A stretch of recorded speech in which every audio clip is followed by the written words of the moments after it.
Welcome to Live.Laugh.Launch, the go-to-market podcast for everyone who brings products to life. I'm Katie Moss, and whether you're leading strategy, building campaigns, designing experiences, or figuring out how all the pieces fit together, this show is for you. We explore every angle of go-to-market success, from the big picture thinking to the nitty-gritty execution. Each episode dives into what really works, what doesn't, and how cross-functional teams collaborate to turn ideas into market wins. If you're in marketing, building a startup, or just fascinated by how great products find their audience, you're in the right place. Let's launch into it. Hi everyone, and welcome to this week's episode of Live.Laugh.Launch.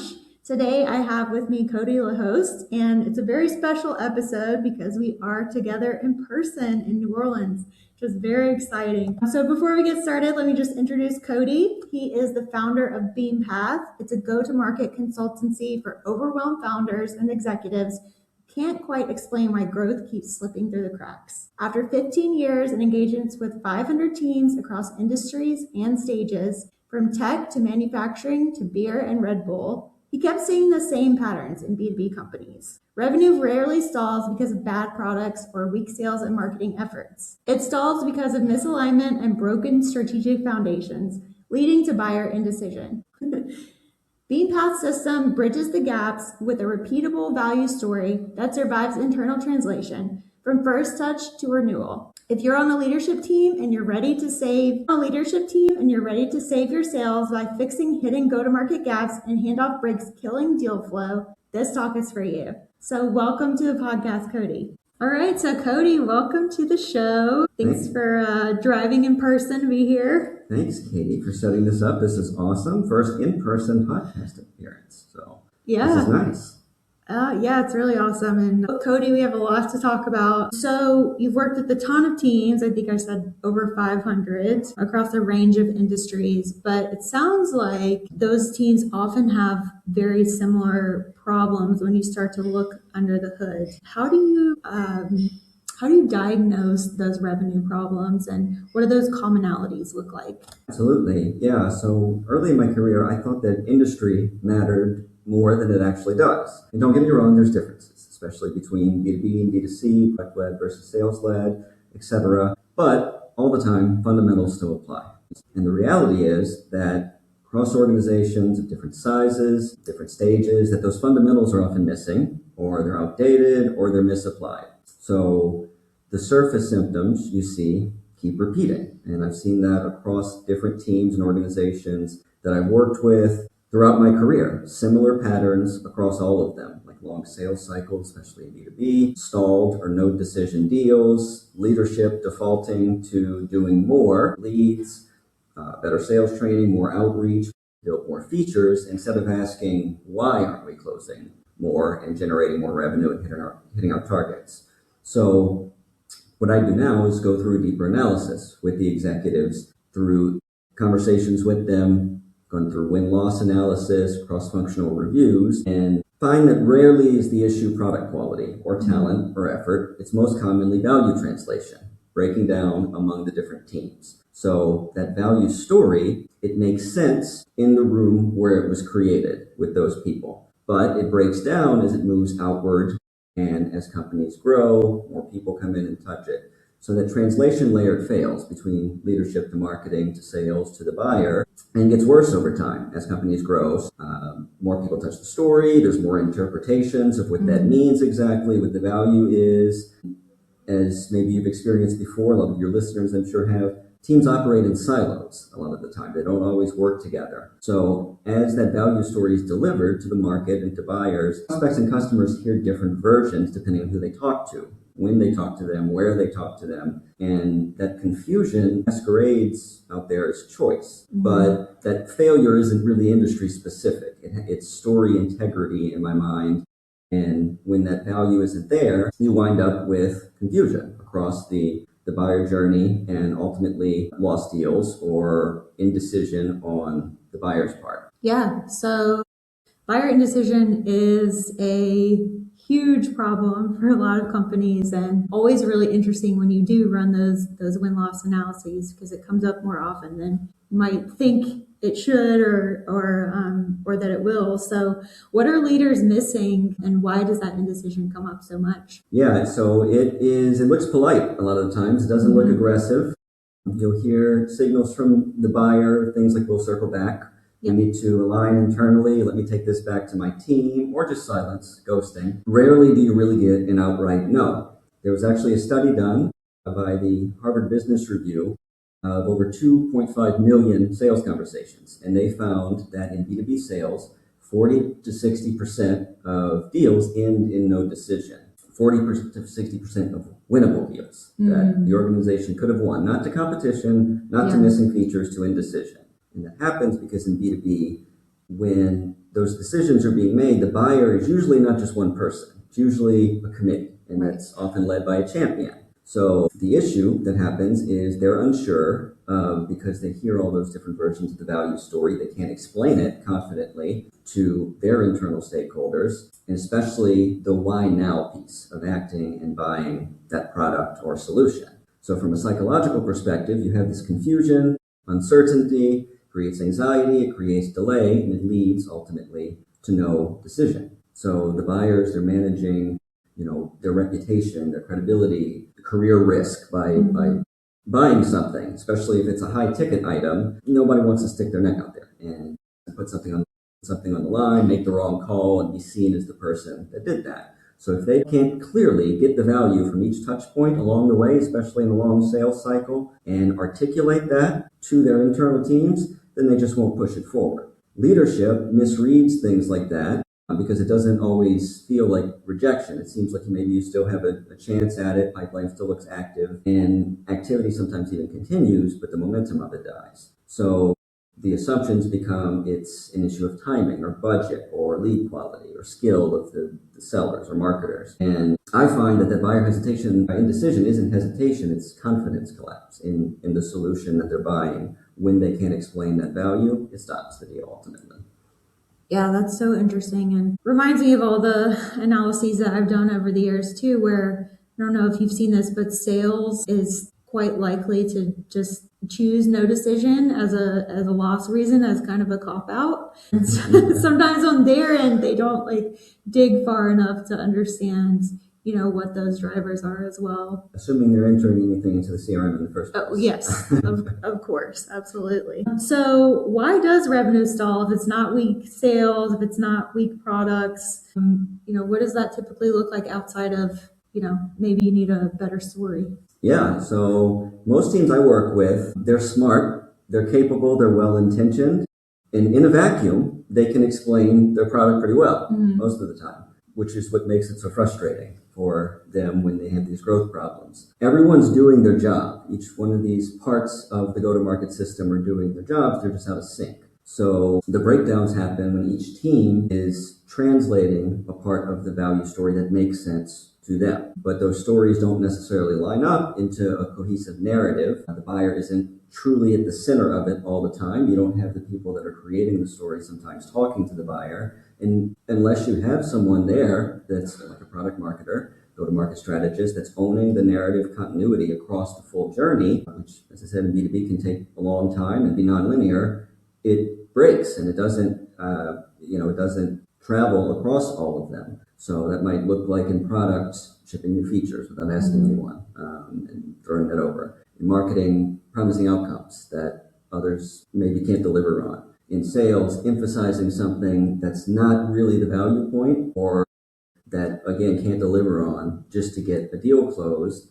And then when you get to the proposal or the actual implementation, the buying, it doesn't align. And the customer, at the end of the day, the buyer, they don't experience what they thought they were buying. So then you have, even if they did buy, the customer success becomes the cleanup crew during the onboarding stage. So when that happens, none of the teams are wrong per se. They're just coming at it from their own angle. And those expectations are out of alignment, usually because they're not working as a team together. But the buyer can feel that disconnect. And that's what leads a lot of times to that no decision. They're not going to say your product or sales are broken. They'll just have trust erode, or sales cycles will stretch out unnecessarily. Targets get missed each quarter. And that stall happens because really the alignment on the narrative, the story isn't there. One other thing we've talked about recently on the podcast, and I tend to see quite a lot, I've talked about this recently with Elle, is that GTM strategy is not being driven from the top in the way that it should be on the executive level. Are you seeing that as well? Yeah, absolutely. It's fragmented. It comes from different areas of the business. Oftentimes, they're not really aligned on what they're doing. Everyone's kind of moving in their own direction, have their own goals at the leadership level. And when that's the case, that gets cascaded throughout the rest of the organization as well. And who feels it really are the ICs, people that are doing the execution work of it. So when I'm diagnosing something, I don't necessarily start with dashboards or funnel metrics. I treat symptoms like that as systemic indicators, like a doctor would. If you go to a doctor when you're sick and unsure why, and look at like value clarity. Ask cross-functional leaders, executives on the team separately to define who is this product for, why does it matter to them, what problem is it solving? And I listen for inconsistencies in how they deliver that, because they're coming at it from their own angle. So there are inconsistencies in that, different emphasis, different language for the same thing. And then I also look at another common thing is objective alignment, where that's coming from. So I ask about individually for their teams, team level objectives, but also how does that connect to broader company objectives? Does it connect at all? And oftentimes the answer is no, it doesn't. So when you have that, it's going to break when things scale or as it goes out into the market. Yeah, and I think it's maybe easier for us as consultants to come in and see some of those issues sometimes. And I did not hand you this question, so you can opt out, but who owns go-to-market internally? It depends on the team, definitely. In a perfect setting, in my opinion, part of the reason that I do what I do is product marketers are uniquely suited to do that because they sit across the organization and work with different members of the organization, from product, sales, customer success, marketing, executives. And because of that, they have a different lens that they're coming from it, and they can be the translator, the connector between them. In a perfect world, it's a product marketer, director of product marketing, whoever the head of that is, as your head of go-to-market. In practice, that person doesn't even always exist. They're handling too much. A single person maybe is handling what's going on from, dozens, hundreds of different other team members throughout the organization. Yeah, absolutely. I've seen so many discussions about, if product marketing owns go-to-market. And I kind of agree with you in that I think we are uniquely placed to do that, but it's not, the authority is not always provided to us. So I think that's either something you have to earn, or it already needs to be like intrinsically built into your company that product marketing has this kind of role. Yeah, and I think being very vocal about it and coming into like who you are, what you do, what product marketing is within this organization, and what it's not. It's not just it's not just sales enablement. It's not just putting a deck together or writing messaging. It's combining these different things. They're the ones that drive that, or should drive that. But in reality, everyone plays a part in the go-to-market. And that's kind of what happens when you don't have those top-level objectives coming down, is everyone sort of doesn't know how they connect to the wider goals. If they do, and they understand that they're a part in something bigger, then it's more easy to get them to understand, buy in to the message, to the story, to their part in the go-to-market system as a whole. Because in reality, everyone sort of plays a part in it, but someone has to be the one that connects the dots. Yeah, absolutely. And that's why we have so many different folks from different areas on this podcast, because there are so many teams and individuals involved in go-to-market. Do you think that AI can help solve some of these gaps in the go-to-market process? So people using AI can solve them. AI alone cannot. I think as many of us that use it can tell in a lot of things. It's not a shortcut to thinking. It's a tool for us to wield, just like other ones that are in our tool belt. It's really been amazing as to watch it kind of grow, and the speed of adoption, but also the speed at which it changed workflows for research, time to market, ideation, data analysis, editing, automations, etc. So I've seen things that go from weeks or months a few years ago to you can do it in seconds or minutes now, and that really is the biggest shift in industry since the dot-com boom, and we're all sort of living that in real time. Historically in my career, I did a lot of research. I was in sales roles early on and knew that the connection to the customer and the data in talking to them and their wants and their pain points made it easier to sell. So I would go in and manually hunt for things like market competitor research, listen to analyze sales calls, do write messaging, rewrite content, pulling patterns out of that manually. I was doing all this, and it took hours and hours, and I was also selling at the same time. So it was slow. It was, could be expensive and hard to scale, that kind of thing. Now we see, AI that can adapt to that. I was catching up with an AI startup recently that they measure messaging analytics and how that's used and how it's adopted and how it impacts different parts of the go-to-market system. And they told me that they were onboarding a customer that had tens of thousands of sales transcripts that they were uploading into their tool, and they were syncing 200 of them a day on average and turning that into real analysis that they could use to then improve what their sellers and their marketers were doing. That level of insight is insane. It was not even available a few years ago, early in my career. Yeah. So it's there and it can help, but it doesn't fix unclear strategy. It doesn't resolve misalignment. It can't reason through the nuance of human behavior and repair trust that's broken either between teams or among the buyer. So it can help in certain areas, but if those foundations are shaky, then AI really just becomes more of polished confusion of what you're trying to do with it at a much higher speed. Alignment is really a human decision first, and you have to have that as a commitment to the culture and the organization. And then if you do, AI becomes an amplifier. So how do you get that alignment from the very top? And why is it so hard for people? I mean, most folks are just trying to do their best and do what's best for their company. May think they're in alignment, but at the end of the day, it's really hard for a lot of companies.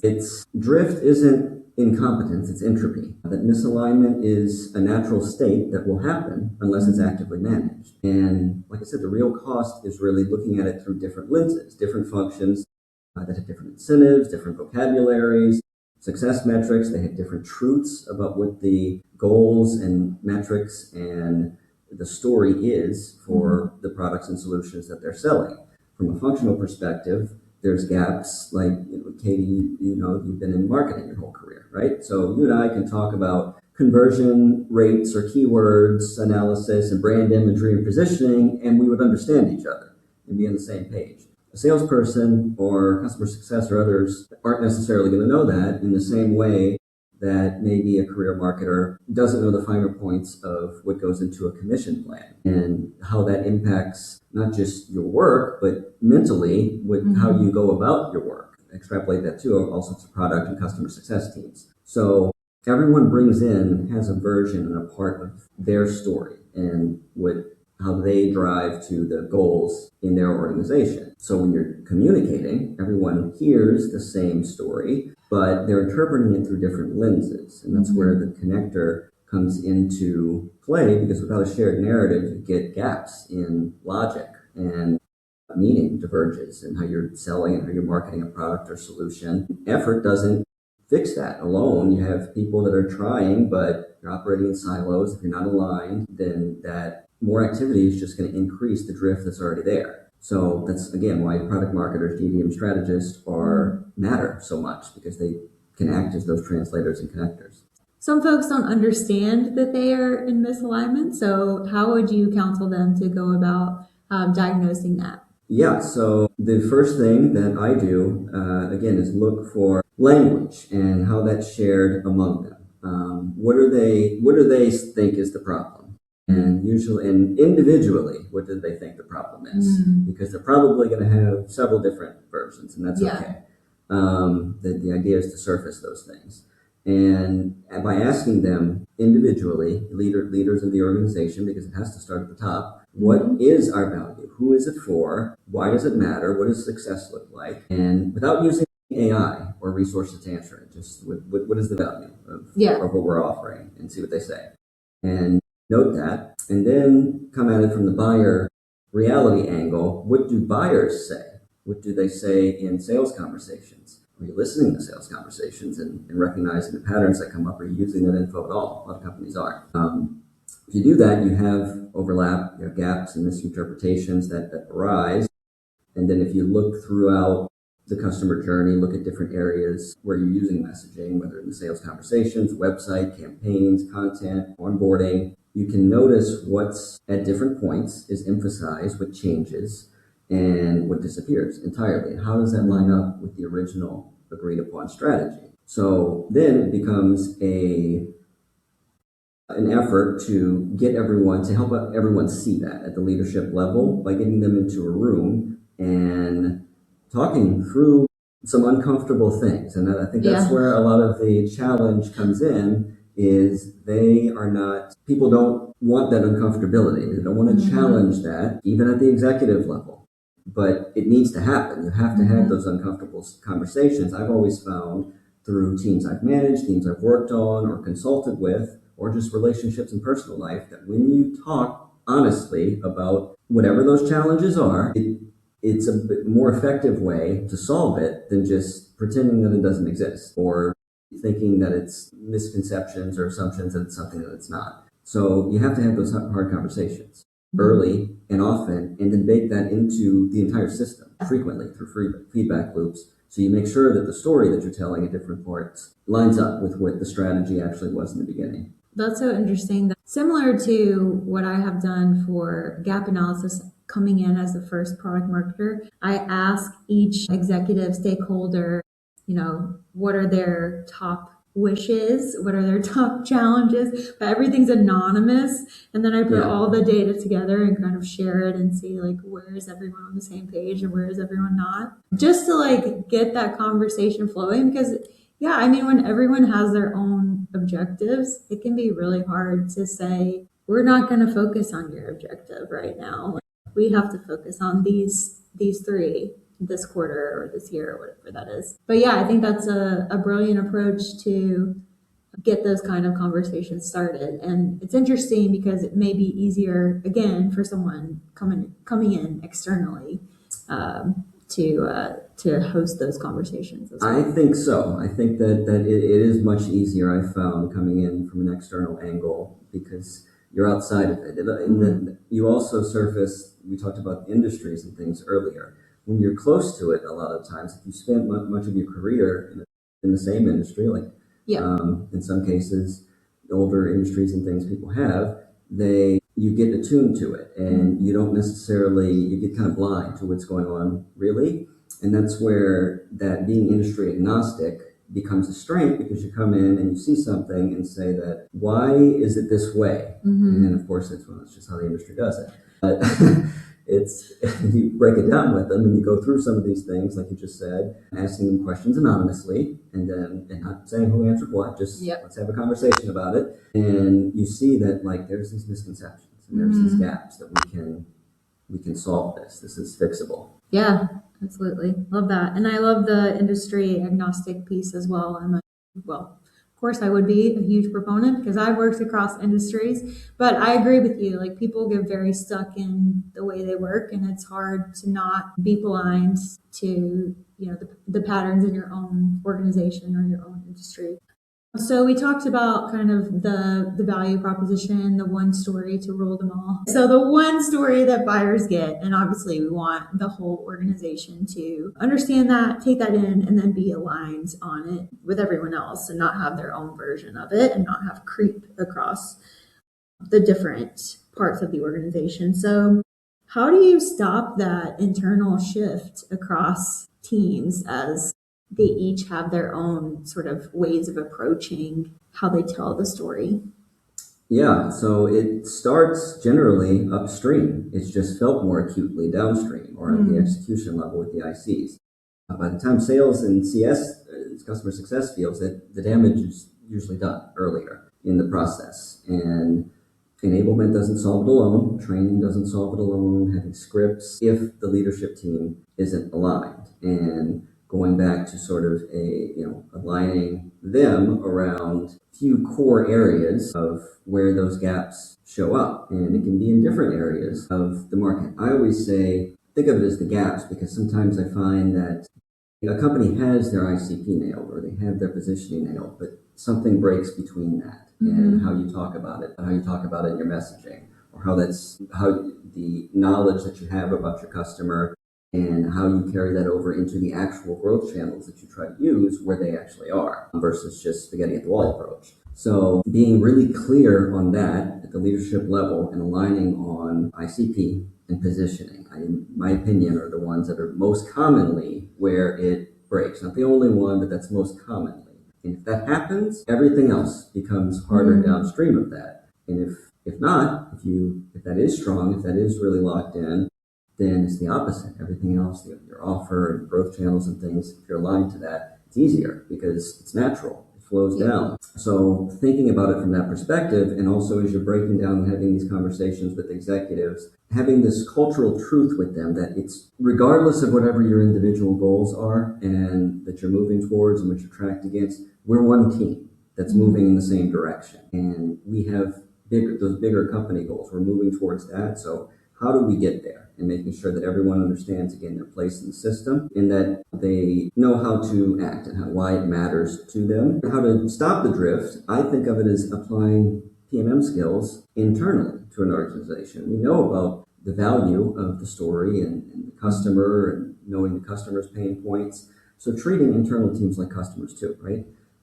Using things like data, win-loss analysis, shared goals, shared objectives, especially between like marketing and sales, shared learning checkpoints, validation at different handoffs between making sure that like marketing and sales and customer success, the product teams looped in, everybody's talking to each other and not operating in silos. And then as you do that, make that a normal part of the workflow. So there's feedback loops, there's not meetings for the sake of meetings, but you're having organizational checkpoints where you can know who's owning something, what the expectations of that are, and how that tracks up to something bigger, and having shared accountability ultimately to revenue goals, so that story integrity stays intact, and so go-to-market operates not as a launch, not as an individual event or an individual team's or an individual person's job, but as a system that all works together like a team. Yeah. What happens when you have those checkpoints and you're getting all that information in from different sources, but you realize that something has changed and something has changed in the market or something has changed with your ICP? How do you make that big pivot efficiently and effectively across teams? That's a challenging one because you see a lot of that. New competitors enter the market or AI comes in and changes everything. But just, again, looking at the foundations and understanding too that like when I say your ICP positioning isn't a tattoo. I have a few of those. Those are permanent. But your positioning doesn't necessarily need to be permanent if it doesn't make sense anymore. But it should make sense for wherever your audience that you're trying to sell to is. And if something shifts within that, if your audience is shifting, well, you have to go back to basics with that and understand, do the research with them, have those customer conversations, listen to sales calls, see what they're saying, how things are, where those patterns are emerging, where you're losing deals to, and then finding a way to operationalize that across the organization. Again, it always starts at the leadership level. You always have to have that them as the drivers of those conversations and get alignment on what's actually happening, not just what's happening, but why is it happening? Why is this shift impacting us? And what does that mean to us as an organization? Coming at it from a lot of questions as the product marketing lens. How can we, as an organization, communicate to everyone, communicate to our market, but also our teams that we are moving in a certain direction? And where they into that?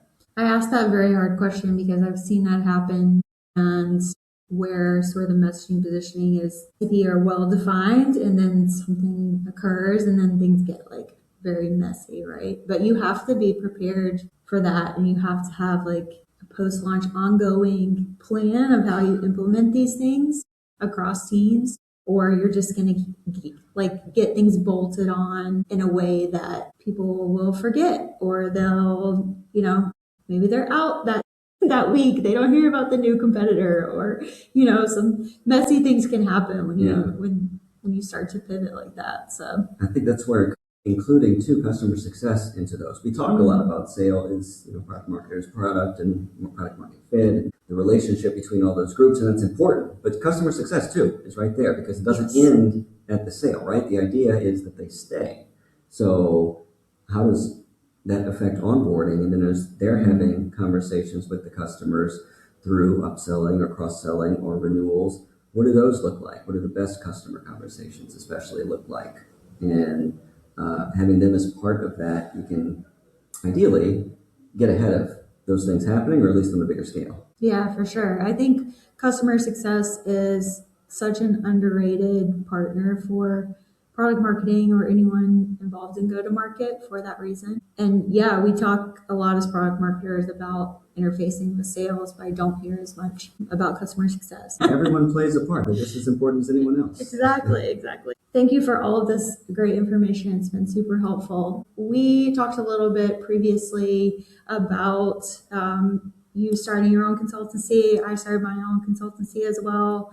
We're both coming from a neurodivergent, that's a really hard word to say, sort of lens. And I think that can be really helpful in seeing gaps, particularly in this case in go-to-market. So how did that play out for you? Yeah, so it's funny story. I wasn't aware of this for most of my career. I was diagnosed in my mid-30s, which prompted a lot of thinking and reflection on how I work best in my career, my life, how I see systems, why certain organizations, why places built for neurotypicals feel so misaligned.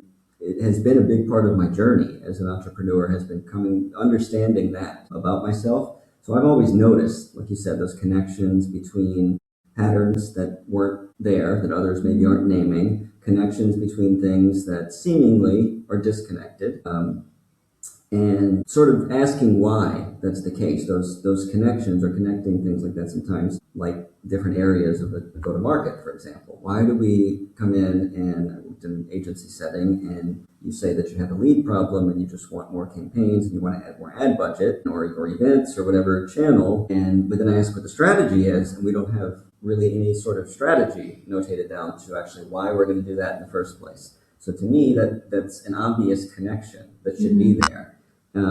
Feels obvious, but apparently that's not always the case, which is fine. It's hard to articulate sometimes why that is the case. That's why I like to lean on analogies with it when I'm explaining different things. But as far as the pattern recognition, I have always been able to see that before it's comfortable to talk about sometimes. Yeah. And being one that is not shy about saying it, no matter who's on the other end of that.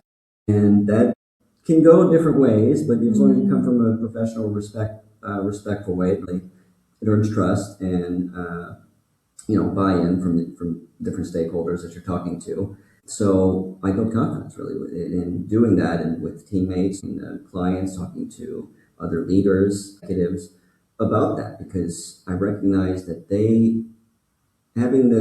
we don't know what we don't know. And so seeing these different patterns across teams and things in corporate environments, it feels like friction to ask uncomfortable questions, but it's important to be able to do that. So as long as you come at it, my intent is always honesty, integrity, it's problem solving. It's how do we come together to form a better whole and to find a solution for these challenges that we have, so that neurodivergence, is a strength. And like you said, in systems and go-to-market work where things either make sense or they don't, and you can see that. So those small misalignments that happen upstream, they compound quickly. And if you can catch that upstream, if you can fix it upstream, those ripple effects will also be felt throughout the organization. And if not, then buyers feel the inconsistency. You know what happens there. So noticing things like language shifts, body language, changes in how value is perceived among different teams or the audience, that neurodivergence in terms of the consulting and go-to-market work, to me, it's an edge. And it answers the question for me why I'm always obsessed with clarity and coherence among these things and systems that I've always sort of felt but never really knew how to say. So getting that answer has been helpful, not just in the actual work, but in understanding why I do that work and why I like it. Yeah, I definitely agree with all that. And I think that can be so valuable to executives who aren't necessarily seeing the full picture of their organization across all the different teams, all the different levels. And so bringing in those insights can help you, whether you're internal or external, in just building up that value that you